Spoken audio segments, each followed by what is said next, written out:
इकाई के जो प्रश्न हैं, इस इकाई से जुड़ी हुई जो चीजें हैं उनको हमें कैसे हल करना है। अब आपको मैंने पूर्व में बता दिया है कि ये पाठ्य पुस्तकों से बाहर की चीज है। उदाहरण के तौर पर मैं तुम्हें यहां ये प्रश्न लेकर के स्पष्ट कर रहा हूं। देखिए, जैसे मेरे पास एक कविता है, देखिए, नर हो न निराश करो, नर हो न निराश करो मन को, नर हो न निराश करो मन को, कुछ काम करो, कुछ काम करो, कुछ काम करो।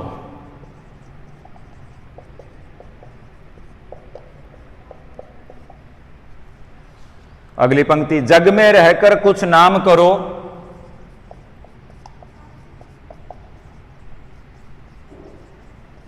जग में रहकर कुछ नाम करो। यह जन्म हुआ किस अर्थ अहो। अगली पंक्ति है, यह जन्म हुआ किस अर्थ अहो, समझो जिसमें यह व्यर्थ न हो, समझो जिसमें यह व्यर्थ न हो।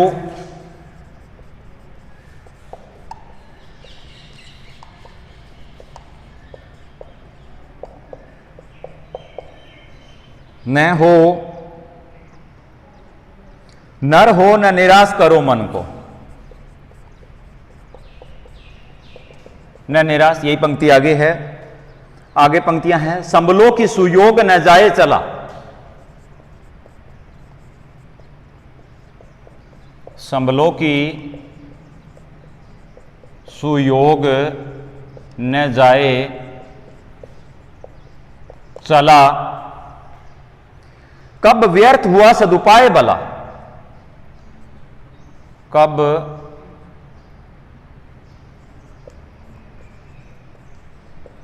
व्यर्थ हुआ सदुपाय भला। आगे की पंक्तियां मैं इस तरफ लिख रहा हूं, नीचे की जो भी है, पाए भला, समझो जग को न निरा सपना, समझो न निरा जग को सपना, समझो जग को न निरा, समझो न जग को निरा न सपना,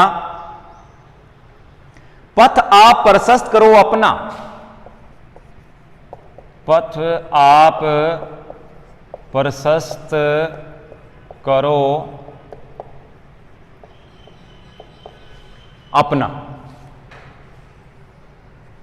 अगली पंक्ति है, अखिलेश्वर है अवलंबन को,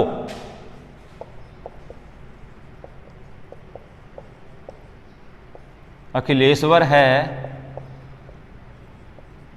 अवलंबन को,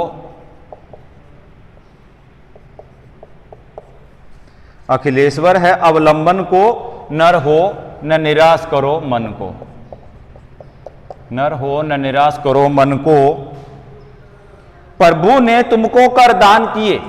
अगली पंक्ति है, प्रभु ने तुमको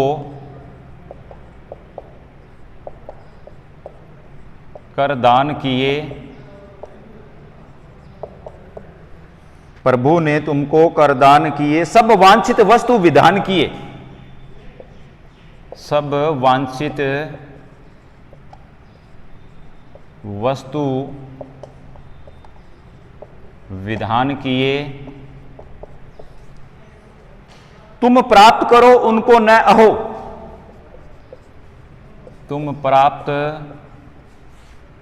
करो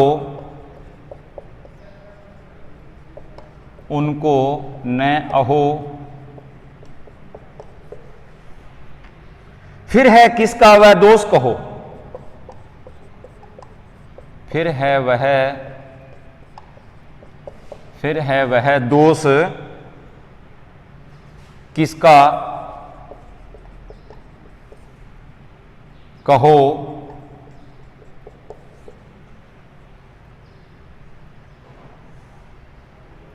समझो न अलभ्य किसी धन को, समझो न अलभ्य किसी धन को, नर हो न निराश करो मन को। इस प्रकार से आपके सामने अपठित काव्यांश, अपठित पद्यांश यानी कविता का जो अंश है वो लिखा हुआ होगा और इसके नीचे प्रश्न दिए जाएंगे। मैं प्रश्न यहां लिख रहा हूं। पहला जो प्रश्न होगा इसका प्रश्न संख्या 1 वो होगा, यह जन्म हुआ किस अर्थ अहो। यह जन्म हुआ किस अर्थ अहो।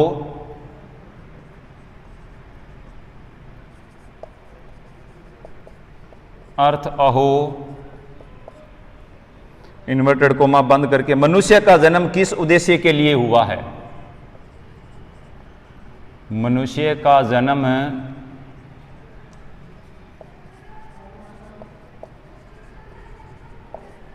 किस उद्देश्य के लिए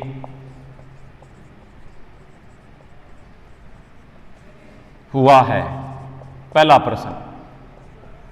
दूसरा प्रश्न, ईश्वर ने मनुष्य को कौन सी विशिष्ट चीज दी है।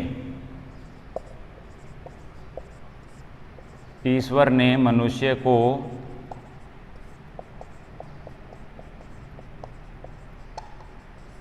कौन सी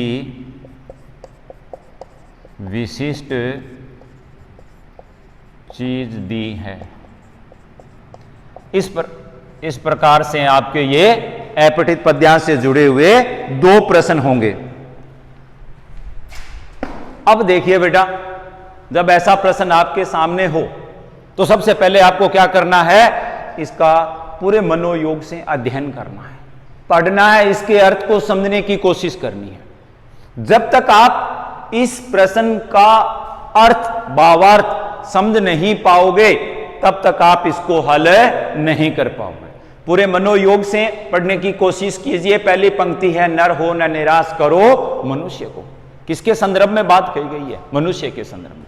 इस संसार के अंदर जितने भी प्राणी हैं, जितने भी जीव जंतु है, उन सब का रचनाकार परमात्मा है और परमात्मा ने उन असंख्य जीव जंतुओं में, प्राणियों में जो उसकी सर्वश्रेष्ठ रचना है वो है मनुष्य, आदमी, इंसान है बेटा।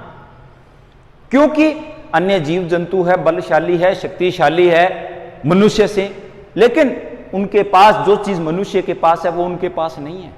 मनुष्य के पास बुद्धि है, विवेक है, इसीलिए परमात्मा की सर्वोत्तम कृति मनुष्य माना जाता है।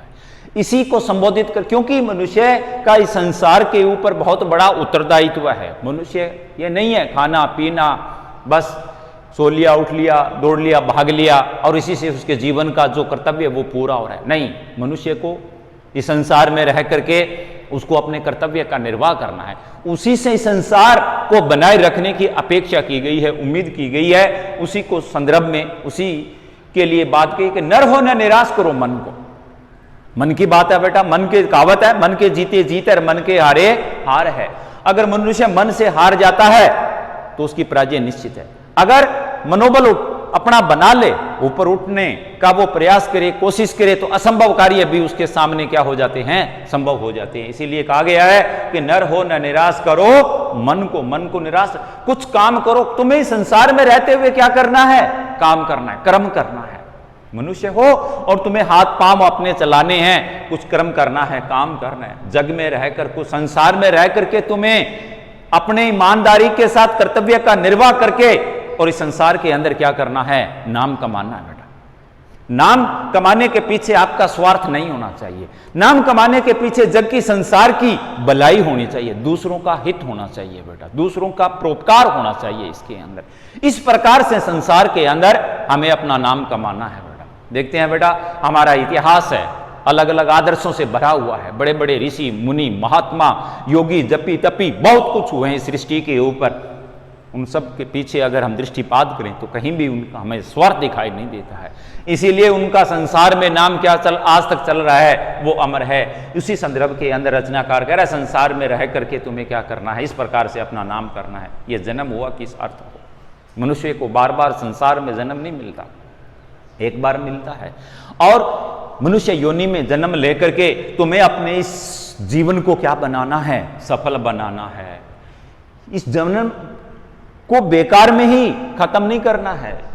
हमें हमारा जो कर्तव्य है, मनुष्य का इस संसार के अंदर जो कर्तव्य है, उस कर्तव्य को समझना है, उस कर्तव्य के मार्ग पर चल करके हमें आगे बढ़ना है। इस प्रकार से इस जन्म को व्यर्थ ही नष्ट नहीं करना है। समझो जिसमें यह व्यर्थ न हो, कहीं ऐसा न हो कि हमारा जन्म व्यर्थ में ही चला जाए, बेकार के अंदर ही चला जाएगा। तुम मनुष्य हो, तुम सर्वोत्तम हो, तुम्हें मन से कभी भी निराश नहीं होना। संभलो की सुयोग न जाए, ये सुनहरा अवसर है तुम्हारे सामने। ये मनुष्य जो जीवन या मनुष्य योनि के अंदर तुम्हें जो जन्म मिला है, ये तुम्हारे लिए बहुत ही सुंदर अवसर है। क्या कब व्यर्थ हुआ सब सोचने की बात है। मनुष्य सच्चे मन से, दिल से, मन से जो काम करता है वो कभी भी व्यर्थ नहीं जाता। अच्छे जो उपाय होते हैं उसका प्रतिफल अवश्य मिलता है, वो व्यर्थ में, वो बेकार में कभी नहीं जाता। समझो न निरा जग को सपना, ये सौपन नहीं है, कोई कल्पना नहीं है। संसार के प्रति हमारा जो कर्तव्य है, हमें उस कर्तव्य का निर्वाह करना है। इस प्रकार से जब ईमानदारी के साथ, कर्तव्य निष्ठा के साथ इस संसार के आगे हम आगे बढ़ेंगे, अपने कदमों को आगे बढ़ाएंगे, तो हमारे जीवन रूपी जो मार्ग है वो अपने आप ही प्रशस्त होता जाएगा। प्रशस्त का अर्थ होता है तैयार होना बेटा। अखिलेश्वर है तुम्हारा सहारा, तुम्हें सिर्फ और सिर्फ क्या करना है, कर्म करना है, अपना ईमानदारी के साथ अपना कर्म करना है, कर्तव्य का निर्वाह करना है। अखिलेश्वर, अखि संपूर्ण, अखिलेश्वर ईश्वर परमात्मा भगवान संपूर्ण ब्रह्मांड का जो मालिक है वो कौन है? वो तुम्हारा साथी है, वो तुम्हारा आधार है, वो तुम्हारा सहारा है। अवलंबन का अर्थ होता है आधार या सहारा। नर हो न निराश करो मन को, प्रभु ने, परमात्मा ने अन्य प्राणियों की अपेक्षा काम करने के लिए तुम्हें क्या दिए हैं? दो हाथ दिए। कर का अर्थ होता है हाथ, कर का अर्थ क्या होता है? हाथ। के परमात्मा ने तुम्हें काम करने के लिए दो हाथ दिए, इसलिए सब वांछित वस्तु विधान किए। जरूरी, वांछित का अर्थ होता है आवश्यक या जरूरी, विधान नियम। इसलिए तुम इन हाथों से जरूरी वस्तुओं को प्राप्त करने का परमात्मा ने संसार के अंदर क्या बनाए हैं? नियम बनाए हैं। इसलिए प्रकृति के नियमों के अनुसार चल करके और तुम उन वस्तुओं को क्या कर सकते हो? प्राप्त कर सकते हो। तुम प्राप्त करो उनको, ऐसा हो ही नहीं सकता है। प्रकृति के अनुसार, प्राकृतिक नियमों के अनुसार चल करके, प्रकृति का संरक्षण करके और इसके साथ चल करके तुम आवश्यक वस्तुओं को संग्रह कर सकते हो, उनको जीवन में प्राप्त कर सकते हो, उनका फल भोग सकते हो। ये कभी नहीं हो सकता। फिर है वह तो, अगर तुम प्राप्त नहीं कर सकते हो तो फिर दोष परमात्मा का नहीं है, दोष प्रकृति का नहीं है, क्योंकि परमात्मा ने उन चीजों को प्राप्त करने के लिए विधान बनाए हैं। उनके अनुसार तुम्हें पैरों से चलना है, हाथों से उनको क्या करना है? प्राप्त करना है। फिर इसमें और किसी का दोष नहीं है। यदि प्राप्त नहीं कर सकते हो तो किसी दूसरे का दोष नहीं है। ये दोष किसका होगा? तुम्हारा स्वयं का होगा, खुद का होगा। समझो न अलभ्य किसी धन को, ऐसा कोई धन नहीं है जिसको अलभ्य, जिसको प्राप्त नहीं किया जा सके, ऐसा संभव है नहीं है। तुम अगर तन मन से अपने आप को जिस कार्य के प्रति समर्पित कर देते हो, जिस लक्ष्य को तुम प्राप्त करने के लिए अपने आप को समर्पित कर देते हो, वो ऐसा हो ही नहीं सकता है कि तुम्हें प्राप्त न हो। नर हो न निराश करो मन को, तुम मनुष्य हो, परमात्मा की सर्वोत्तम कृति हो, तुम्हें मन से निराश होने की जरूरत नहीं है। तो इस प्रकार से बेटा मैंने आपको इसकी संपूर्ण व्याख्या बताई है। ये तो मैंने आप अपनी तरफ से बताया। अगर इस तरह से तुम समझ रहे हो बहुत ही अच्छी बात है। फिर भी बेटा अगर मान लो तुम्हें इसका भावार्थ है, इसका अर्थ है समझ में नहीं आ रहा है, तो एक एक शब्दों के ऊपर ध्यान दीजिए बेटा। निराश, निराश का अर्थ क्या होता है? निराश, मन से निराश होना। जग, जग का अर्थ क्या हो गया? संसार हो गया। जन्म हुआ, किस अर्थ में हुआ, किस मतलब है?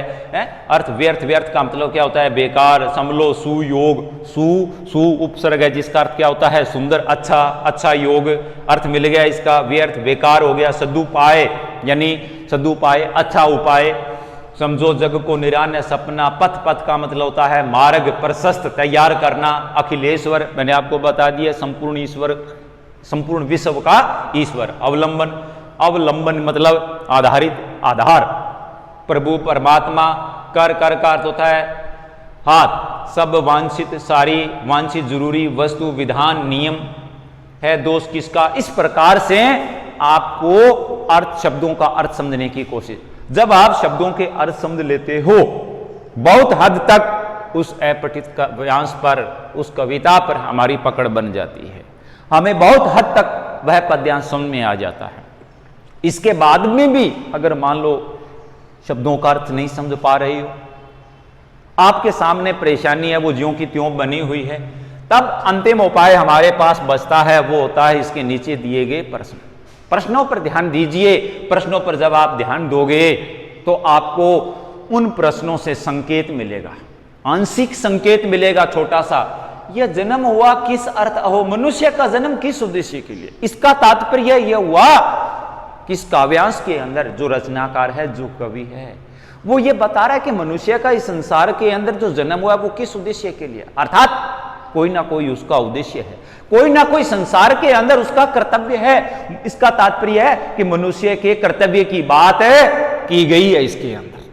पहले हम शून्य पर थे, जीरो पर थे, और अब हमें यह पता चल गया कि मनुष्य के कर्तव्य की, मनुष्य के उद्देश्य की बात इस काव्यांश के अंदर की गई है। आगे देखते हैं, ईश्वर ने मनुष्य को कौन सी विशेष चीज दी है, कोई ना कोई खास चीज क्या दी है। ध्यान देंगे तो हमें पता चलेगा। कर का मतलब क्या है, हाथ। इस प्रकार से हमारी बहुत हद तक उस काव्यांश पर पकड़ बन जाएगी और नीचे दिए गए प्रश्नों के उत्तर हम लिख सकते हैं। यह जन्म, मनुष्य का जन्म क्या हुआ है, किस उद्देश्य की। मनुष्य को अपने कर्तव्य का निर्वाह करना है। मन से निराशा है उसको त्याग देना है, उसको छोड़ देना है। हमें आशावादी कहा जाता है। आशा ही परम सुखम और निराशा परम दुखम। कि जो आशावादी लोग होते हैं वो हमेशा आगे निकलते हैं, वो अपने लक्ष्य को प्राप्त करते हैं, और निराशावादी लोग होते हैं वो लक्ष्य को प्राप्त नहीं करते और निराश होकर के जीवन रूपी मार्ग के बीच में ही रह जाते हैं। इस प्रकार से इसका उत्तर हुआ। उसके बाद में ईश्वर ने मनुष्य को कौन सी चीज दी है, बिल्कुल साफ स्पष्ट दिखाई दे रहा है बेटा। यहाँ का मनुष्य परमात्मा की सर्वोत्तम रचना है, सर्वश्रेष्ठ संसार के अंदर सभी प्राणियों में उसकी कृति मानी जाती है। उसको परमात्मा ने कर्म करने के लिए, काम करने के लिए, अपने कर्तव्य रूपी मार्ग पर चलने के लिए, संसार की भलाई के लिए, परोपकारिता के लिए उसने मनुष्य को काम करने के लिए दो हाथ दिए हैं। तो इस तरह से हम इस अपठित पद्यांश के जो दो प्रश्न हैं उनको हल कर सकते हैं। तो उम्मीद करता हूं मैं कि इस तरह से आप इन प्रश्नों को हल करेंगे।